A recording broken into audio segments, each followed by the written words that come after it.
चुनावों को litmus test के तौर पर देखा जा रहा है। जीत आखिर जीत होती है, वो कई कई पाप धो देती है। हिमाचल पे भी आऊँगा क्योंकि लगातार आप 3 दिन मंथन करके आए हो। जिस तरीके से भाजपा ने जो लोकसभा में कैंडिडेट उतारे या विधानसभा में कैंडिडेट उतारे, तो दिल तो वहाँ पे भी कहते हैं कि वोटों का टूटा है। शायद कई बार ऐसी हार जो है एक बड़ी जीत का कारण बनती है। सारी पार्टियां, जैसे आपने भी दावा कर दिया कि 35 सीटों पे हम आ जाएंगे, सारी ही पार्टियां दावा कर रही हैं कि हम 35 की 35 सीटों पर आएंगे।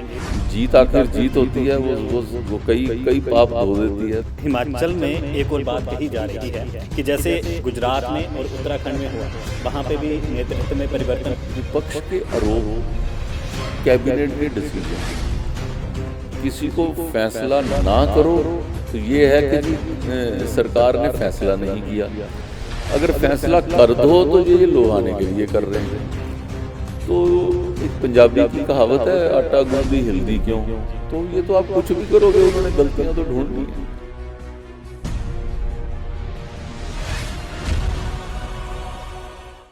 आप देख रहे हैं पंजाब केसरी टीवी। मैं सुनील कुमार बात करूंगा भाजपा के वर्तमान में चल रहे चुनावों को लेकर, क्योंकि कहा जा रहा है कि पंजाब और हरियाणा के साथ हिमाचल की जिस शहर में सबसे ज़्यादा जनता रहती है, वहाँ पर लिटमस टेस्ट होने वाला है भाजपा का। लेकिन इससे पहले जो टेस्ट हुआ है उसमें भाजपा को कितना नुकसान और कितना उस पर मंथन किया जा रहा है, इस पर भाजपा के वरिष्ठ नेता संजय टंडन जी हमारे साथ हैं। उनसे बातचीत भी करेंगे, कुछ अहम सवाल हैं उन पर भी बात करेंगे, और वर्तमान के चुनावों को लेकर क्या कुछ रणनीति उनकी बन चुकी है, क्योंकि 23 तक कैंडिडेट डेट जो हैं वो घोषित किए जा चुके हैं। संजय जी, बहुत बहुत स्वागत है पंजाब केसरी। धन्यवाद। संजय जी, किस तरीके से निगम चुनावों को लिटमस टेस्ट के तौर पर देखा जा रहा है, क्योंकि आने वाले कुछ दिनों में विधानसभा चुनाव भी बाकी राज्यों में होने वाले हैं, यहाँ पर सबकी नज़र है, क्या कुछ यहाँ पे रणनीति चल रही है आपकी? चंडीगढ़ एक मेट्रोपॉलिटन सिटी है, उसके नाते ये उत्तर भारत के एक क्षेत्र में एक बहुत ही इम्पॉर्टेंट इसकी पोजीशन रहती है। पंजाब, हरियाणा और हिमाचल इस एरिया के साथ डायरेक्टली जो जुड़ता है, और थोड़ा उत्तराखंड के साथ यहाँ पे वहाँ के भी काफ़ी लोग यहाँ पर रहते हैं। उस दृष्टि से देखते हैं तो जो चंडीगढ़ की जो स्थिति है, उस हिसाब से हर किसी का ध्यान चंडीगढ़ के कॉरपोरेशन के चुनाव में रहता है। अभी तक ये चुनाव में भारतीय जनता पार्टी और अकाली दल इकट्ठे लड़ते थे, और कांग्रेस के साथ मेजर तौर के ऊपर हमारा जो आमने सामने हर वार्ड में होते थे। परंतु इस बार अब अकाली दल बीएसपी के साथ गठजोड़ होने के बाद भारतीय जनता पार्टी अपने तौर के ऊपर 35 की 35 सीटें लड़ रही है, और कांग्रेस और आम आदमी ने भी थोड़ा सा इसके अंदर अपना इंटरेस्ट दिखाया है। उसके साथ साथ जो ऐसी वो धारणा बन रही है कि जो हर वार्ड से कम 4 व्यक्ति ज़रूर होंगे। मुख्यतः मुकाबला जो है वो भारतीय जनता पार्टी का जो कांग्रेस के साथ ही लगता है, और जिस तरीके से हमारे पिछले 6 साल से मेयर्स ने काम किया है, मेरा मानना है कि हम एक जो 35 की 35 सीटों में इस समय हम बढ़त की तरफ बढ़ रहे हैं। लेकिन देखिए संजय जी, पिछला जो अब तक आपका काम रहा है चंडीगढ़ में, लगातार जब आज से 5-6 साल पहले जब चुनाव हुए थे, तो मैं बता दूं कि 23 में से 22 सीटें आप लेके आए थे। नहीं, 22 में से 20 हाँ, सीटें। 22 से 20। तो अब जो है 35 सीटों पे 23 कैंडिडेट आपने उतार दिए हैं, 12 बाकी रह गए हैं। सारी पार्टियां, जैसे आपने भी दावा कर दिया कि 35 सीटों पे हम आ जाएंगे, सारी ही पार्टियां दावा कर रही हैं कि हम 35 की 35 सीटों पर आएंगे। ऐसे में जो नाराज प्रत्याशी हैं या जो आपसे टिकट की मांग कर रहे हैं, उनको कैसे मनाया जाएगा? देखिए कि जब भी चुनाव होता है, अब मेरे को पिछली 3 कारपोरेशनों में चुनाव लड़ाने का मेरे को एक्सपीरियंस रहा है। 2006 के अंदर, फिर 11 के अंदर, और फिर 16 के अंदर। जब भी प्रत्याशियों की घोषणा होती है तो एक नेचुरल है कि आपको, जब ख़ास तौर के ऊपर पार्टी एक रूलिंग पार्टी हो और बढ़त हासिल कर रही हो, तो एक एक क्षेत्र के ऊपर कम से कम 8-8, 10-10 लोगों का एक एक्सपेक्टेशन होती है कि मेरे को वहाँ से उम्मीदवार बनाया जाएगा। लेकिन पार्टी किसी एक को ही उम्मीदवार बना सकती है। जी तो जब वो एक की उम्मीदवारी की घोषणा होती है तो वो 9 लोग जो हैं थोड़ा सा उनका दिल टूटता है। जी तो ये एक नेचुरल प्रोसेस है कि उनका जब किसी का मन खराब होता है वो पार्टी में नेताओं के पास आता है, कुछ अपना मन हल्का करता है, कुछ अपनी जो है अपना गुस्सा निकालता है। अब कार्यकर्ता का हक है और नेताओं को उस वक़्त सुननी भी पड़ती है, बिकॉज़ उस वक़्त ही जो है उनकी उनकी भी भावना को, एक तरह से आहत व्यक्ति की भावना को सुनने के बाद तभी ही आप उसको शांत कर पाएंगे। जी तो ये शायद कोई बीजेपी में नहीं, मेरा ख्याल सारी पार्टियों के अंदर थोड़ा थोड़ा ऐसा महसूस करते हैं लोग। नहीं, तो दूसरी बात, अब चंडीगढ़ के साथ हिमाचल पे भी आऊँगा, क्योंकि लगातार आप 3 दिन मंथन करके आए हो। जिस तरीके से भाजपा ने जो लोकसभा में कैंडिडेट उतारे या विधानसभा में कैंडिडेट उतारे, तो दिल तो वहाँ पे भी कहते हैं कि बहुतों का टूटा है। तो मंथन से क्या हल निकला अब तक? आप दिल्ली भी जाके आए हो, वहाँ पे भी रिपोर्ट दे के आए हो। देखिए, दिल्ली हमारा जो जाना हुआ वो चंडीगढ़ के उपलक्ष्य में था, सो इसलिए कोई हिमाचल के बारे में कोई डिस्कशन नहीं हो पाई। लेकिन आपकी बात सही है कि 3 दिन हम लोग जो हमारा मंथन हुआ, पहले कोर ग्रुप के अंदर, फिर एक्सटेंडेड कोर ग्रुप के अंदर, उसके बाद पदाधिकारियों की बैठक हुई और उसके उपरांत हमारी प्रदेश कार्यकारिणी की बैठक हुई, जिसमें हर व्यक्ति ने अपना अपना आंकलन, क्योंकि ये जो 4 सीटों के ऊपर थोड़ा सा नुकसान हुआ, उसको देखकर जो ऐसा लगता है कि शायद इस नुकसान से अब हमें आगे शिक्षा लेते हुए, अपनी कमियों को सुधारते हुए, और शायद कई बार ऐसी हार जो है एक बड़ी जीत का कारण बनती है, ऐसा मुझे महसूस होता है। कार्यकर्ताओं को भी अपने अपने क्षेत्र में जो कमियों का था उनका एहसास हुआ, जो विधायक हैं उनको भी अपनी कमियों का एहसास हुआ, और जो मंत्री लोग हैं उनको भी पता चला भी किस तरीके से कहाँ कहाँ पे लोगों के मन में अगर कोई ऐसी धारणा रही है या जहाँ पे कोई नाराज़ हैं, तो मुझे लगता है कि शायद ये हार जो है ये जीत में हमको अग्रसर करेगी। लेकिन कांग्रेस के जो विपक्ष के नेता हैं वो तो ये कहते हैं कि जयराम सरकार ने सवाल नहीं किया, इसलिए आईना दिखा दिया जनता ने। नहीं, देखिए, कांग्रेस के लिए जो है उनको तो एक तरह से ऐसा मिल गया कि भाई ये 4 वो सीटें जीतने के बाद उनको तो नेचुरली है, कोई भी पार्टी होएगी, जीत आखिर जीत होती है, वो कई कई पाप धो देती है। तो उनके अंदर जो लड़ाइयाँ थी, तो उसके बाद से आज वो उस ढंग से उसको डिफरेंट ढंग से देख रहे हैं। लेकिन मेरा काम दूसरी पार्टी को देखना नहीं है, मेरा काम अपनी पार्टी को देखना है, अपने कार्यकर्ता को देखना है, अपने नेता उनसे चर्चा करनी है। मेरा मानना है कि इसके माध्यम से जो हमें चीज़ों में कमियां और जो शिक्षा मिलनी चाहिए थी, वो रास्ता खोलेगी हमारी नई जीत का। जी, आपके पास वैसे भी चंडीगढ़ के साथ साथ हिमाचल का भी कार्यभार है और जिम्मेदारियां बहुत हैं आप पे। लेकिन अभी कैबिनेट की बैठक हुई थी हिमाचल भाजपा की, तो उस दौरान बड़े फैसले लिए गए। विपक्ष के नेताओं ने एक और आरोप लगाया कि जनता को लुभाने के लिए भाजपा ऐसा कर रही है।